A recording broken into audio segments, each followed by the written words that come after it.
ഈ മാസം കഴിഞ്ഞ മാസം 26-ാം തീയതി ഇവിടെ എടപ്പഴിഞ്ഞിലെ SK ഹോസ്പിറ്റലിലാണ് ഞാൻ എൻ്റെ ഈ ഗ്രാൻഡ് ഫാദറിനെ ഇവിടെ അഡ്മിറ്റ് ചെയ്തത്. അപ്പം ഇത് സംഭവം പുള്ളിക്കാരൻ്റെ ഇടയ്ക്ക് ഇതേപോലെ ഒരു ഇതുണ്ടായിരുന്നു, ന്യൂമോണിയയുടെ ഒരു മുമ്പുണ്ടായിരുന്നു, ഒരു ഇൻഫെക്ഷൻ ഉണ്ടായിരുന്നു. ഇത് മുന്നേ SUTയിലാണ്, പട്ടത്തെ SUT ഹോസ്പിറ്റലാണ് ട്രീറ്റ്മെൻറ്റ് ചെയ്തുകൊണ്ടിരുന്നത്. അത് അവിടെ നിന്ന് ഒരുവിധം ഭേദമായി. പിന്നെ അവിടെ ഇടയ്ക്കിടയ്ക്ക് എല്ലാ മാസവും ചെക്കപ്പ് ഉണ്ടായിരുന്നു, അതും കറക്റ്റായി ഫോളോ ചെയ്ത് എല്ലാവിധ രീതിയിലും ആരോഗ്യം പൂർണ്ണമായിട്ടും നടന്നുകൊണ്ടിരുന്ന ആളാണ്. അപ്പോൾ ഈ കഴിഞ്ഞ 26-ാം തീയതി രാത്രി തീരെ ഒരുമാതിരി ഒരു അവശനെ പോലെ കണ്ടതിനെ തുടർന്ന് ഞങ്ങൾ ഏറ്റവും അടുത്ത ഹോസ്പിറ്റൽ എന്ന നിലയിൽ എടപ്പഴിഞ്ഞിയിൽ SKയിൽ കൊണ്ടുവന്നായിരുന്നു.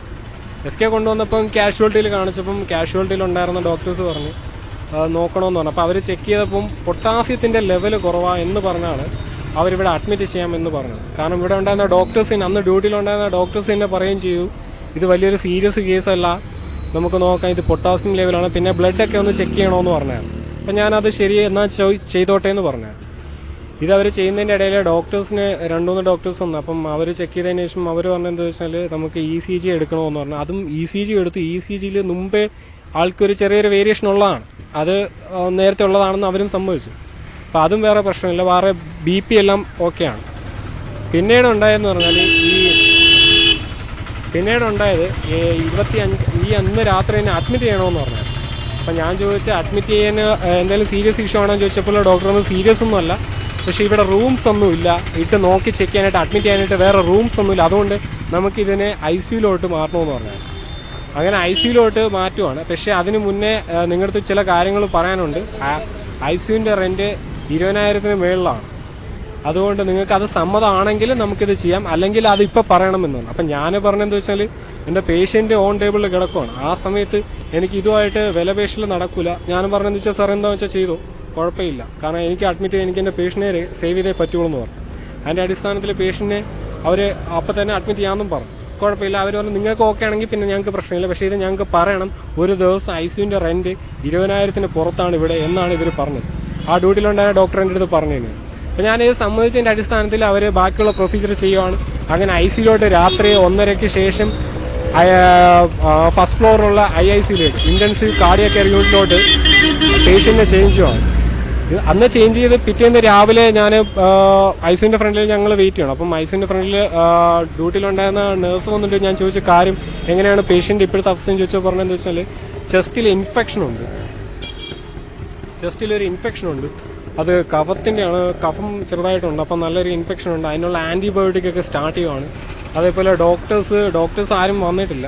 ഡോക്ടേഴ്സ് വരുമ്പോഴത്തേക്ക് നിങ്ങളെ വിളിക്കും, അപ്പം നിങ്ങൾ വന്ന് കാര്യം പറഞ്ഞാൽ മതി എന്ന് പറഞ്ഞു. അങ്ങനെ ഉച്ചയായപ്പോഴത്തേക്ക് ഈ പറഞ്ഞ ന്യൂറോളജി ഡോക്ടറായ ഡോക്ടർ അനീഷ് എല്ല് വന്നായിരുന്നു. അപ്പോൾ പുള്ളി വന്ന് എന്നെ വിളിച്ചിട്ട് പറഞ്ഞു, പുള്ളി ആദ്യമായിട്ടാണ് ഈ പേഷ്യൻറ്റിനെ കാണുന്നത്, അപ്പം പുള്ളിയുടെ ഈ പേഷ്യൻറ്റിന് മുന്നത്തെ കാര്യങ്ങളൊക്കെ ഒന്ന് പറയണമെന്ന് പറഞ്ഞു.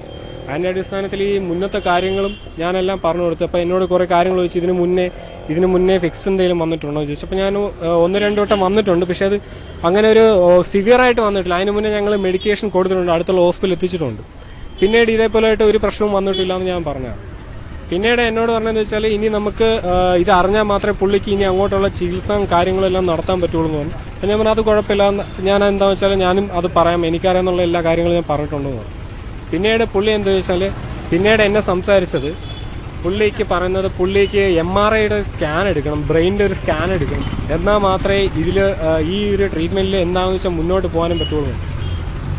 അപ്പോൾ അതിലെനിക്ക് പെട്ടെന്നുണ്ടായ അത് MRI സ്കാൻ ഇവിടെ എടുക്കാനായിട്ടുള്ള സൗകര്യം കുറവാണ്. MRI സ്കാൻ എനിക്കിവിടെ എടുക്കാനായിട്ടുള്ള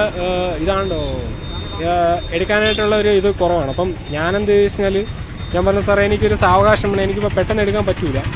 അപ്പം പുള്ളി പറഞ്ഞെന്ത് ചോദിച്ചാൽ അപ്പോൾ കുഴപ്പമില്ല, നിങ്ങളുടെ സമയം എടുത്തു, പക്ഷേ അതുവരെ എനിക്ക് നോക്കിക്കാൻ പറ്റില്ല, അത്രയും നാൾ കഴിയുമ്പോഴത്തേക്ക് പേഷ്യൻ്റെ അവസ്ഥ മാറിക്കൊണ്ടിരിക്കുകയാണ്. ഈ 3 ദിവസം കഴിഞ്ഞപ്പോഴത്തേക്ക് എന്തായിരുന്നു രോഗിയുടെ ഒരു അവസ്ഥ എങ്ങനെയായിരുന്നു? നിങ്ങളിവിടെ കൊണ്ടുവന്നത് പോലെ തന്നെ ആയിരുന്നു 3 ദിവസം കഴിഞ്ഞ്? ഒരിക്കലില്ല, ഇങ്ങോട്ട് വന്നതിനേക്കാളും വളരെ മോശപ്പെട്ടു. അതിപ്പോൾ അവിടെ നിന്ന് ഇങ്ങോട്ട് കൊണ്ടുവന്നത് ചെയറിൽ നടത്തിക്കൊണ്ടാണ് വന്നത്. ഇനിയിപ്പോൾ ഇവിടെ നിന്ന് അങ്ങോട്ട് പോകുന്നത് ഒരു ആംബുലൻസിൻ്റെയോ അല്ലെങ്കിൽ ഒരു വലിയ ട്രോളിയുടെ സഹായം ഇല്ലാതെ ആൾക്ക് സ്വന്തമായി എണീക്കാൻ പോലും പറ്റത്തില്ല. അങ്ങനെ ഒരു അവസ്ഥയിലാണ് ഇപ്പം പേഷ്യൻ്റ് ഇപ്പോഴത്തെ ഒരു അവസ്ഥ.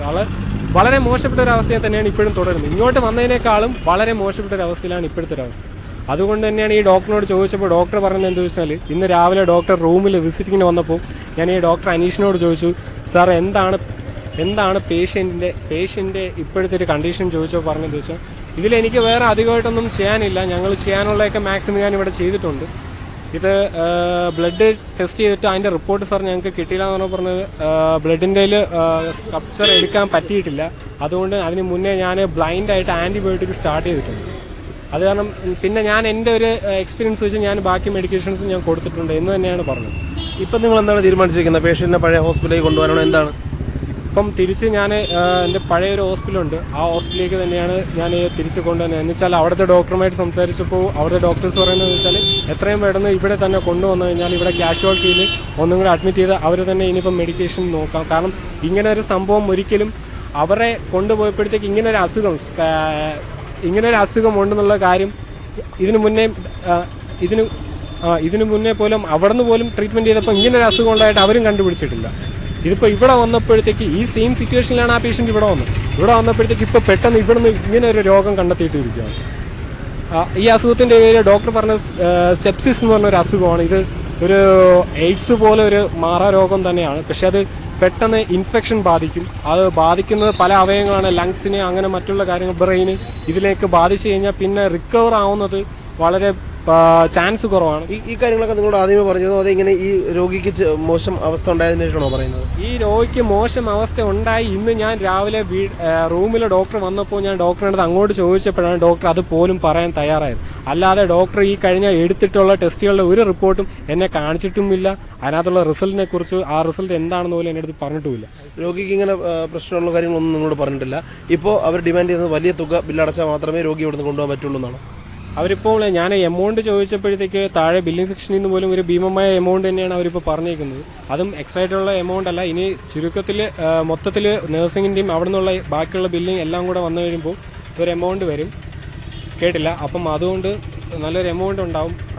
അതിനെക്കുറിച്ച് വ്യക്തമല്ല, എന്നിരുന്നാലും നല്ല രീതിയിലൊരു എമൗണ്ട് ഉണ്ടായി. വലിയൊരു ഭീമമായിട്ട്. എന്താ ഹോസ്പിറ്റൽ സൂപ്രണ്ട് എന്നാണ് പറയുന്നത്? സൂപ്രണ്ടിനെ കണ്ട് ഈ പരാതി പറയാനായിട്ട് ഞാനിന്ന് രാവിലെ ഞാനും എൻ്റെ ഒരു സഹോദരനും കൂടെ ആയിട്ട് സൂപ്രണ്ട് ഡോക്ടർ ബാലേന്ദ്രൻ നായർ സാറിൻ്റെ റൂമിലോട്ട് പോയായിരുന്നു. അപ്പോൾ പുള്ളിയെ ഞങ്ങളുടെ ചോദിച്ച് എന്താ നിങ്ങൾ താടി വളർത്തിയേക്കുന്നതെന്ന് ചോദിച്ചു. അപ്പോൾ ഞാൻ പറഞ്ഞു, സാറ് ഞാൻ വന്നത് എൻ്റെ താടിയെക്കുറിച്ച് വിവരിക്കാനല്ല. എൻ്റെ ഗ്രാൻഡ് ഫാദർ ഇവിടെ വളരെ സീരിയസ് ആയിട്ട് ഇവിടെ ഈ ഹോസ്പിറ്റലിൽ അഡ്മിറ്റാണ്. ആ പേഷ്യൻ്റെ ട്രീറ്റ്മെൻറ്റുമായി ബന്ധപ്പെട്ട് ഒരു പരാതി ഞാൻ സാറിനെ ബോധ്യപ്പെടുത്താനായിട്ടാണ് ഇവിടെ വന്നത്. ഇപ്പോൾ എന്താണ് അവസാനം പറയുന്ന തീരുമാനം എന്താണ്? അപ്പോൾ പുള്ളി എന്നോട് ചോദിച്ചതെന്ന് ചോദിച്ചാൽ, അപ്പം ഈ സൂപ്രണ്ട് സാർ എന്നോട് ചോദിച്ചതെന്ന് ചോദിച്ചാൽ ഈ ട്രീറ്റ്മെൻറ്റ് ആരാ ചെയ്യുന്നത് ചോദിച്ചു. അപ്പം ഞാൻ പറഞ്ഞു ഡോക്ടർ അനീഷാണ്, ന്യൂറോളജി എന്ന് പറഞ്ഞു. അപ്പം ഇഷ്യൂ എന്താണെന്ന് ചോദിച്ചപ്പോൾ ഇങ്ങനെയാണ് അസുഖം എന്ന് പറഞ്ഞപ്പോൾ ആ ഡോക്ടർ സൂപ്രണ്ട് എന്നോട് ഇങ്ങോട്ട് പറയാം, ഈ ട്രീറ്റ്മെൻറ്റ് ചെയ്യേണ്ടത് ഒരിക്കലും ഡോക്ടർ അനീഷ് അല്ല, ന്യൂറോളജി അല്ല ഇത് ചെയ്യേണ്ടത്. പിന്നെ അനീഷ് എന്ന് പറയുന്ന ഡോക്ടറിന് ഡിപ്പാർട്ട്മെന്റ് ബന്ധമില്ല എന്ന് പറഞ്ഞു സൂപ്രണ്ട്. ബന്ധമില്ലെന്നാണ് പറയുന്നത്. ബന്ധമില്ല, പിന്നെ എങ്ങനെ ഡോക്ടർ അനീഷ് അത് ചെയ്യേണ്ടി വരും? ഞാൻ പറഞ്ഞു അത് എനിക്ക് അറിയാൻ പറ്റില്ല. കാര്യം അത് ഇവിടുന്ന് ചെയ്തത് കാഷ്വാലിറ്റിയിൽ നിന്ന് ഡോക്ടേഴ്സ് ഇവിടുന്ന് റെഫർ ചെയ്ത് അങ്ങോട്ട് വിട്ടത് ഈ ഡോക്ടേഴ്സിൻ്റെ അടുത്താണ്. അപ്പോൾ ഇതേക്കുറിച്ച് ഞങ്ങൾക്ക് അറിയത്തില്ല. കാരണം ഇത് പറഞ്ഞതും ഇത് ചെയ്യിപ്പിച്ചതെല്ലാം കാഷ്വാലിറ്റിയിൽ നിന്നാണ് ഡോക്ടേഴ്സ് ചെയ്യുന്നത്. അപ്പം നമുക്ക് അതിനെക്കുറിച്ച് അറിയത്തില്ല ഞാൻ പറഞ്ഞു. അപ്പോൾ ഡോക്ടറെ ഈ മെഡിക്കൽ സൂപ്രണ്ട് അപ്പോൾ തന്നെ ഈ ഡോക്ടറിനെ വിളിക്കാനായിട്ട് കോൺടാക്ട് ചെയ്യാനായിട്ട് ശ്രമിക്കുകയും ചെയ്തു. പക്ഷേ തിരിച്ചുണ്ടായിരുന്ന പ്രതികരണം എന്ന് വെച്ചാൽ ഡോക്ടറിൻ്റെ ഭാഗത്തുനിന്നുണ്ടായത് ഡോക്ടറിന് വരാനായിട്ട് ബുദ്ധിമുട്ട് എന്ന്, സൂപ്രണ്ടിൻ്റെ അടുത്തേക്ക് വരാനായിട്ട് ബുദ്ധിമുട്ട് ഉണ്ട് എന്ന് തന്നെയാണ് പറഞ്ഞത്. അപ്പോൾ ഈ സൂപ്രണ്ട് ശുഭിതനായിട്ട് അപ്പോൾ തന്നെ അവിടെ ഉണ്ടായിരുന്ന നേഴ്സിൻ്റെ അടുത്ത് പറഞ്ഞു, ഞാൻ സൂപ്രണ്ടാണ് വിളിക്കുന്നത്, ഇവിടെ അത്യാവശ്യമായിട്ടൊന്ന് വരണം എന്ന് ഒന്നും കൂടെ പറയുമെന്ന് പറഞ്ഞു. അങ്ങനെ രണ്ടാമത് ആ നേഴ്സ് പോയി അവർ ഡോക്ടറിൻ്റെ റൂമിൽ പോയി റിപ്പോർട്ട് ചെയ്തെങ്കിലും ഡോക്ടറിൻ്റെ പ്രതികരണം വരില്ല എന്നായിരുന്നു. ഡോക്ടറിന് തിരക്കാണ്, ഇപ്പോൾ വരാൻ പറ്റില്ല എന്ന് തന്നെയാണ് പറഞ്ഞത്.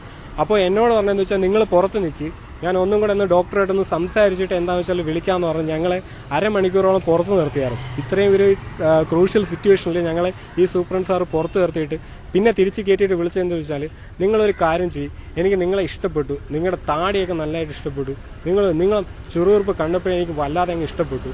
നിങ്ങളൊരു കാര്യം ചെയ്യും, ഈ പറഞ്ഞ ഡോക്ടർ അനീഷ് അവിടെ ക്യാബിനിൽ ഇരിപ്പുണ്ടാവും, അയാളെ പോയി ചുരുട്ടിക്കൊണ്ട് ഇവിടെ കൊണ്ടുവരിക എന്നുള്ളതാണ് പറഞ്ഞത്. അപ്പം ഈ സൂപ്രണ്ടാണ് പറഞ്ഞത്. ഈ സൂപ്രണ്ട് ബാലേന്ദ്രൻ സാറാണ് പറഞ്ഞത്, ബാലേന്ദ്രൻ നായർ സാറാണ് പറയുന്നത്.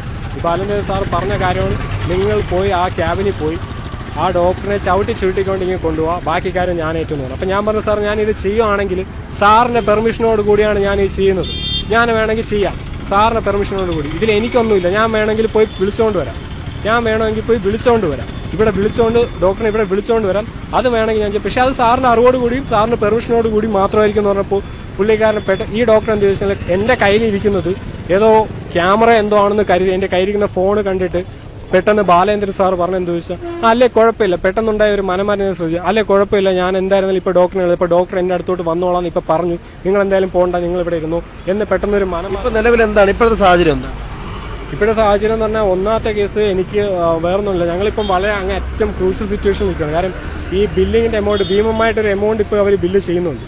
കാരണം അവർ തരുന്ന ബില്ലുകളും ഇതിന് മുമ്പ് എടുത്തിട്ടുള്ള ടെസ്റ്റുകളുടെ റിപ്പോർട്ടൊന്നും ഞങ്ങൾക്ക് കിട്ടിയിട്ടില്ല, ഇതുവരെ ഞങ്ങളെ കാണിച്ചിട്ട് പോലുമില്ല.